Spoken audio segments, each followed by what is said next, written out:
दोस्तों आदाब। उम्मीद कि आप सभी खैरियत से होंगे। आज है 5 अगस्त 2026 और आज की सुर्खियां ये रही। अबा के आसमान में ड्रोन गरजा, लाल सागर में भारतीय जहाज डूबा, मिडिल ईस्ट फिर संकट में उलझा, कीव पर मिसाइलों की बारिश हुई तो चीन की परमाणु ताकत वाली मिसाइलों ने दुनिया की नींद उड़ा दी। अमेरिका ब्राजील में वीजा पर तलवारें खींची, उधर दुबई के धमाकों ने खामोशी के पीछे कई सवाल छोड़ दिए।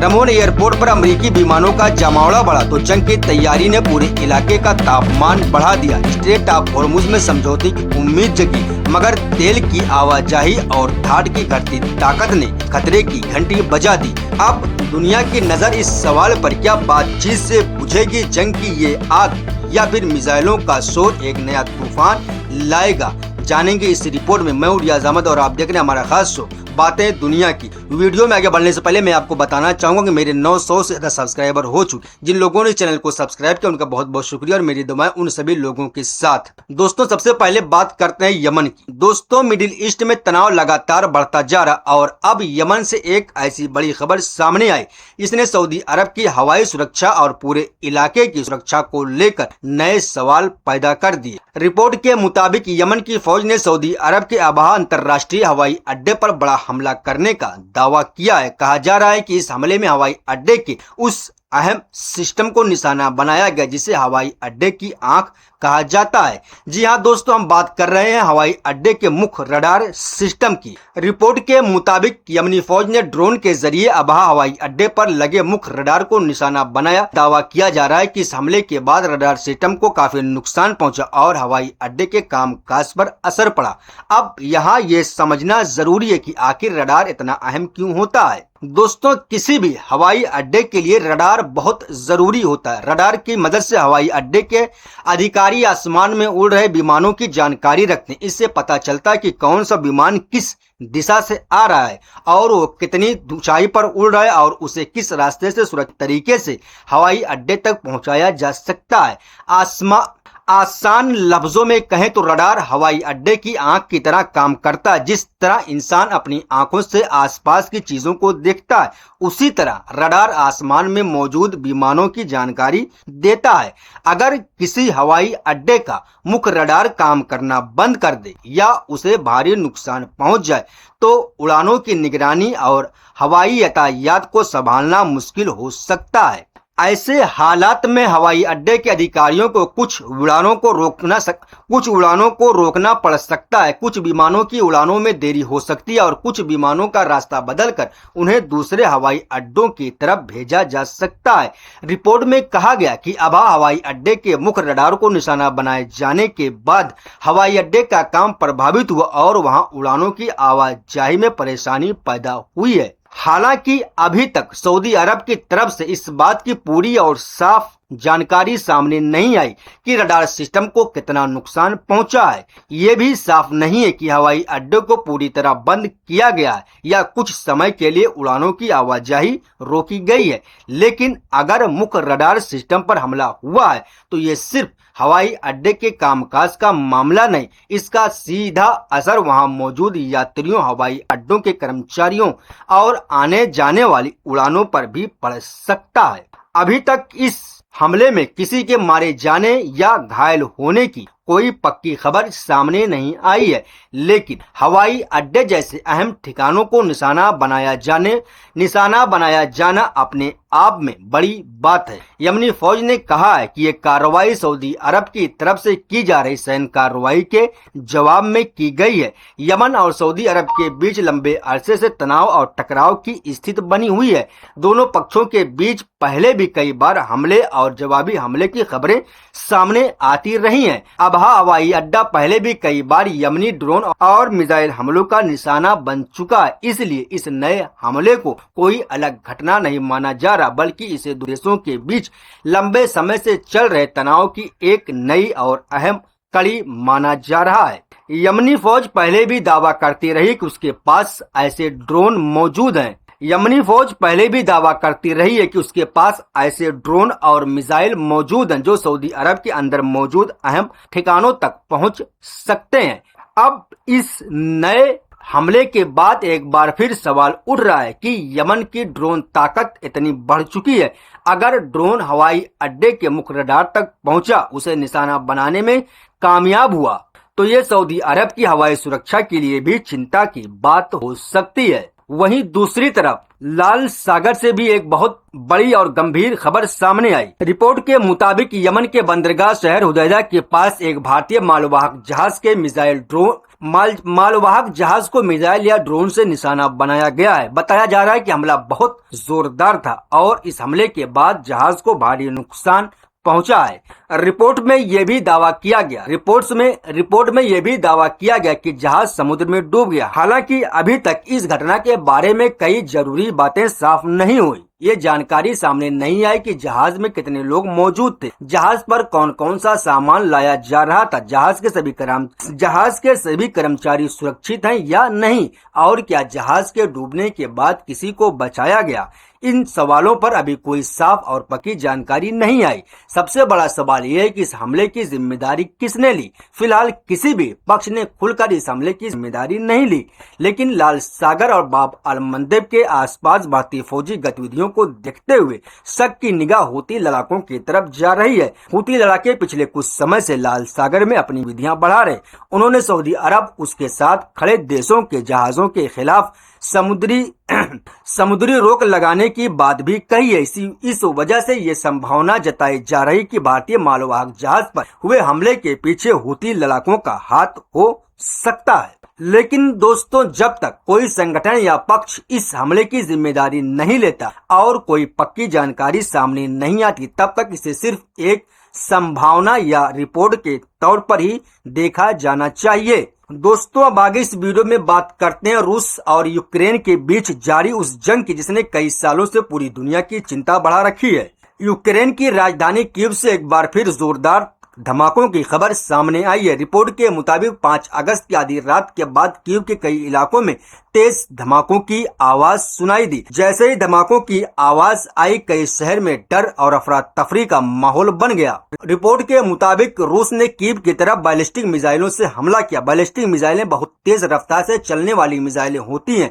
ये काफी ऊंचाई तक जाने के बाद अपने निशाने की तरफ तेजी से नीचे आ सकती हैं।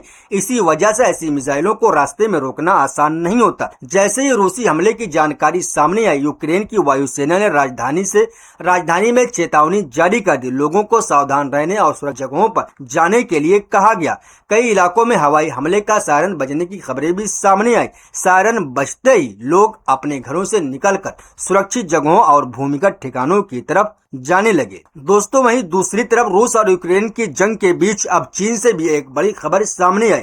चीन ने अपनी बढ़ती हवाई ताकत का एक नया वीडियो जारी किया। इस वीडियो में चीन का H-6N बम बरसाने वाला विमान दिखाई दे रहा है। खास बात यह है कि चीन ने पहली बार इस विमान का ऐसा कोई वीडियो दुनिया के सामने रखा है जिसमें उसके साथ एक बड़ी मिसाइल भी दिखाई दे रही। वीडियो में H-6N विमान के नीचे JL-1 नाम की मिसाइल लगी हुई दिखाई दे रही है। बताया जा रहा है कि ये मिसाइल परमाणु हथियार ले जाने की ताकत रखती है। यानी अगर इस जानकारी की तस्दीक होती है तो ये मिसाइल चीन की परमाणु ताकत का एक हिस्सा हो सकती है।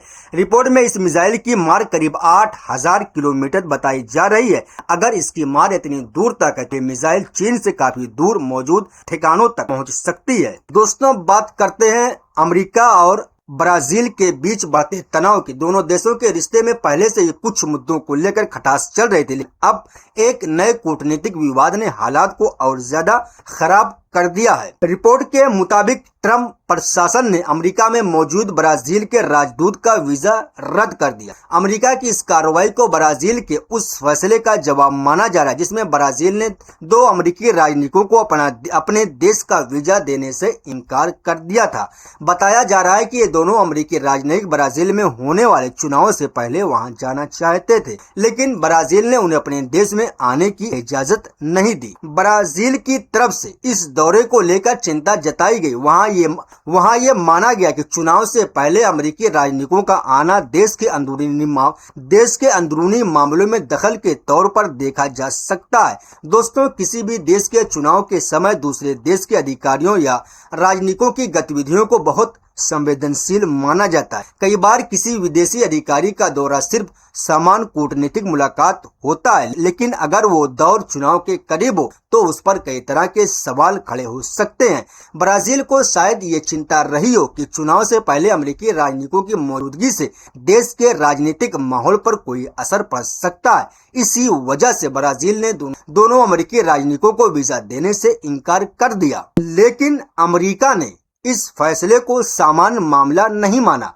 अमेरिका का कहना है कि उसके राजनयिकों के साथ सही तरीके से व्यवहार नहीं किया गया और उन्हें बिना किसी सही वजह से ब्राजील जाने से रोका गया। इसके बाद दोनों देशों के बीच बातचीत और ज्यादा मुश्किल हो गई। रिपोर्ट के मुताबिक अमेरिका पहले से इस बात से नाराज था कि ब्राजील ने ट्रंप प्रशासन की तरफ से राजदूत के पद के लिए भेजे गए उम्मीदवार के नाम की मंजूरी देने में देरी की। आम तौर पर जब कोई देश किसी दूसरे देश में अपना नया राजदूत भेजना चाहता तो उस देश की मंजूरी जरूरी होती। अगर मंजूरी मिलने में ज्यादा समय लगता है तो दोनों देशों के बीच कूटनीतिक रिश्तों पर असर पड़ सकता है। दोस्तों, वहीं दूसरी तरफ दुबई से भी एक खबर सामने आई जिसने पूरे इलाके में हलचल पैदा कर। रिपोर्ट के मुताबिक दुबई में जोरदार धमाके हुए। धमाकों के बाद आसमान में धुएं के बड़े बड़े गुब्बार दिखाई दिए हैं। धुएं को देखकर आसपास के लोग घबरा गए और कई लोगों ने अपने घरों और इमारतों से बाहर निकलकर ये जानने की कोशिश की कि आखिर क्या हुआ है। दुबई के अधिकारियों की तरफ से भी इस घटना को लेकर अभी तक कोई पूरी साफ जानकारी नहीं आई है। इस वजह से लोगों के बीच कई तरह की बातें चल रही हैं। कुछ लोग इसे एक बड़ा हादसा बता रहे, कुछ लोग इसे किसी तकनीकी खराबी से जोड़ रहे हैं, लेकिन जब तक स्थानीय प्रशासन या सरकारी अधिकारियों की तरफ से कोई पक्का बयान सामने नहीं आता तब तक किसी भी बात को सच मानना सही नहीं होगा। फिलहाल इतना जरूर कहा जा सकता है कि धमाकों के बाद इलाके में डर और चिंता का माहौल पैदा हो गया है। दोस्तों, बात करते हैं मिडिल ईस्ट में बढ़ती फौजी हलचल और अमेरिका ईरान के बीच चल रही बातचीत की। इस समय मिडिल ईस्ट में हालात बेहद नाजुक बने हुए हैं। एक तरफ कई देशों की फौजें अपनी तैयारियां बढ़ा रही, दूसरी तरफ बातचीत के जरिए तनाव कम करने की कोशिश भी की जा रही। इसी बीच इजराइल के रमोन हवाई अड्डे से एक ऐसी तस्वीर सामने आई जिसने फौजी जानकारों का ध्यान अपनी तरफ खींचा है। रिपोर्ट के मुताबिक रमोन हवाई अड्डे पर अमेरिकी ईंधन भरने वाले विमानों की बड़ी तादाद देखी गई। इन जहाजों की मौजूदगी ऐसे समय सामने आई है जब पूरे मिडिल ईस्ट में तनाव बहुत ज्यादा बढ़ा हुआ है। दोस्तों, ईंधन भरने वाले जहाज आम फौजी विमानों से अलग होते हैं। इनका काम दूसरे लड़ाकू विमानों को हवा में ही ईंधन पहुंचाना होता है। आसान अल्फाज में कहें तो जब कोई लड़ाकू विमान लंबी दूरी के मिशन पर जाता है तो उसे बार बार जमीन पर उतरकर ईंधन भरवाने की जरूरत पड़ सकती है, लेकिन अगर हवा में ईंधन भरने वाला विमान के साथ मौजूद हो तो लड़ाकू विमान उड़ान के दौरान ही ईंधन ले जा सकता है। इससे वो ज्यादा देर तक आसमान में रह सकता है और पहले के मुकाबले ज्यादा दूर जा सकता है। यही वजह है कि किसी हवाई अड्डे पर बड़ी संख्या में ईंधन भरने वाले फौजी विमान दिखाई देना एक अहम घटना माना जाता है।